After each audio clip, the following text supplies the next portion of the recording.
So the first step in the home selling process is always to come out and give you a home evaluation.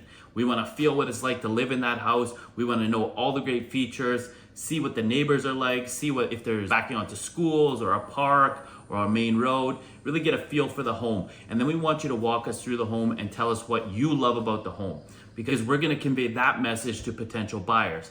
Because what you love about the home is probably going to be what somebody else loves about the home as well. So we're going to get you to walk us through the home. We're not going to go over the marketing plan or any of the stuff like that. We just want to get an idea of the home, and then we want to get kind of a big picture about where you want to move to and what your future goals are for your purchase or sale.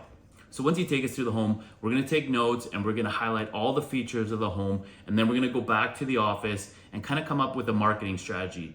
What are these features? What should we showcase to potential buyers? And how are we going to get the most exposure possible on these features? So that initial meeting is just about the home evaluation. We just want to know everything about the home so that we know how we're going to market it. So make sure you have everything ready for us. Any of the features that you love, any of the stuff that you think that we're not going to see on that first visit, make sure you have that ready for us so we can discuss it on that first meeting. We look forward to meeting with you.